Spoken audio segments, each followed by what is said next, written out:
দেশের কাঁচামাল উৎপাদন বাড়িয়ে কেপিএম উৎপাদন ক্ষমতাকে বাড়াতে হবে বললেন শিল্প উপদেষ্টা।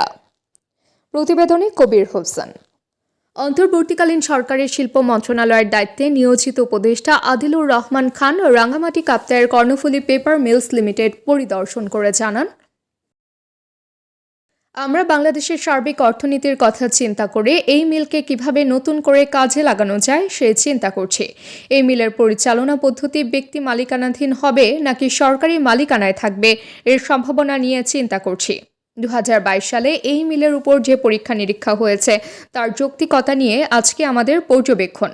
আমাদের দেশের শিল্পগুলোকে কাজে লাগিয়ে সরকারের স্বল্প সময়ে আমরা অর্থনৈতিক সক্ষমতা বৃদ্ধি করা এখন আমাদের প্রধান কাজ। মিলে যে যন্ত্রপাতিগুলো আছে এটা দিয়ে বেশি ভালো ফলাফল আশা করা সম্ভব নয়। বিগত সরকারের আমলে এই মিলের উন্নয়ন উৎপাদনে কোনো কাজ করেনি। মিল উৎপাদনে কাজ করলে আজ লাভজনক একটা মিলের এই পরিণতি হতো না। যেহেতু এর সাথে আর্থিক সম্পৃক্ততা আছে তাই এর প্র্যাকটিক্যাল দিক নিয়ে কিভাবে এগোনো যায় সেটাও ভাবছি।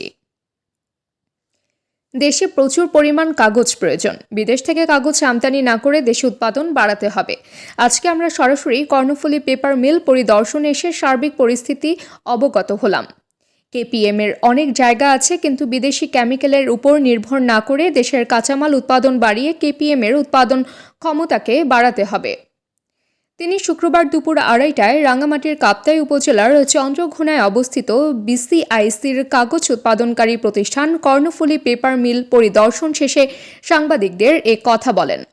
এর আগে তিনি এদিন বেলা 12টায় কেপিএম গেস্ট হাউসে মিলের বিভাগীয় কর্মকর্তাদের সাথে মতবিনিময় করেন। এই সময় শিল্প মন্ত্রণালয়ের সচিব Obaidur Rahman, BCIC chairman Mohammad Fazlur Rahman, KPM লিমিটেডের এমডি শহীদুল্লাহ, রাঙ্গামাটি জেলা প্রশাসক Mohammad Habibullah, Rangamati police super doctor SM. Farhad Hossain, Kaptai উপজেলা নির্বাহী কর্মকর্তা মোহাম্মদ রুহুল আমিন, কেপিএম সিবিএ সভাপতি আব্দুল রাজ্জাক সহ কেপিএম এর সকল বিভাগীয় প্রধান এবং সিবিএ নেতৃবৃন্দ উপস্থিত ছিলেন। তিনি মিলের উৎপাদন শাখাগুলো ঘুরে দেখেন। এর আগে কেপিএম লিমিটেডের এমডি শহীদুল্লাহ একটি প্রস্তাবনা তুলে ধরেন এবং তিনি জানান, স্বল্পমেয়াদী পরিকল্পনা হিসেবে পাল্প এবং প্রয়োজনীয় যন্ত্রপাতি মেরামত ও প্রতিস্থাপন করার জন্য 120 কোটি টাকা প্রয়োজন।